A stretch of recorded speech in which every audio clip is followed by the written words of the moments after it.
Позвольте представить вашему вниманию монографию «Мировые цивилизации и экономические циклы. Сравнительный исторический анализ». Монография является крупным и долгосрочным научно-исследовательским и образовательным проектом, включающим 5 частей. Планируется, что монография, все ее 5 частей, будет полностью опубликована в течение ближайших 2-3 лет.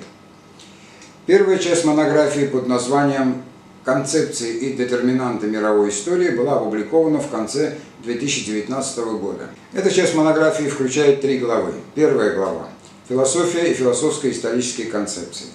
Вторая глава – «Глобальные мировоззренческие революции». И третья глава – «Динамические концепции мировой истории». Кроме того, эта часть монографии включает целый ряд рисунков, в которых систематизированы положения монографии. Вкратце, общая суть монографии состоит в следующем.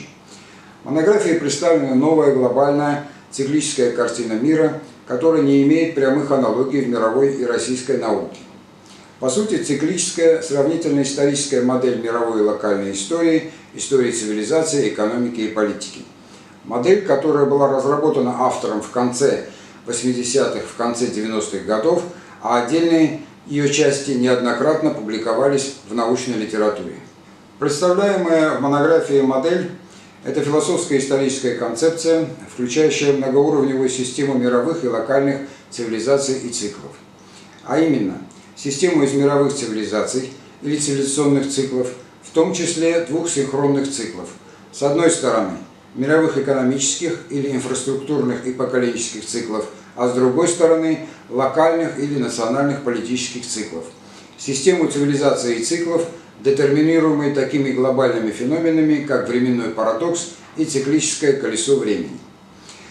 Такая модель позволяет в совершенно ином контексте, чем принято в традиционных и современных исследованиях, осуществлять трактовку, а именно анализ и прогнозирование мировой и локальной истории.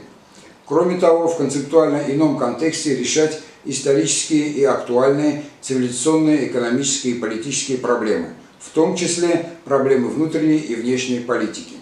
В обоих случаях в условиях периодических цивилизационных, а также экономических и политических кризисов. Кризисов, разрушающих первичные состояния соответствующих систем и ценностей, формируемых в периоды их генезиса, то есть в начале соответствующих цивилизаций и циклов. Настоящая работа предназначена для широкого круга читателей. Прежде всего, для специалистов в области мировой и локальной истории, истории цивилизации, экономики и политики, а также философии истории. Кроме того, для использования в государственном и корпоративном управлении, научных исследованиях и образовании, а также для аспирантов и студентов.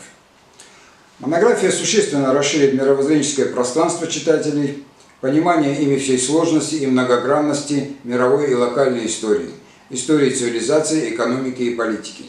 Кроме того, понимание ими всей сложности, многогранности и противоречивости подходов к их трактовке. Подходов, которые не ограничиваются достаточно узкими, то есть сжатыми, свернутыми пространственно-временными рамками, принятыми в современной теории и практике управления. Такое понимание позволит читателям самостоятельно формировать цивилизационное, экономическое и политическое прошлое, настоящее и будущее. Иначе говоря, реконструировать и конструировать это прошлое, настоящее и будущее. Кроме того, генерировать поиск новых подходов к решению мировых и локальных проблем, к их глобальной трактовке. В конечном счете, такое понимание проблем позволит сгенерировать у читателя интерес к философии истории как глобальной методологии трактовки мировой и локальной истории.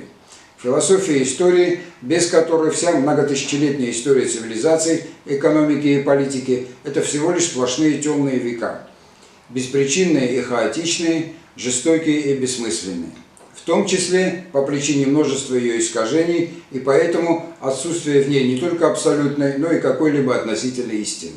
Спасибо за внимание.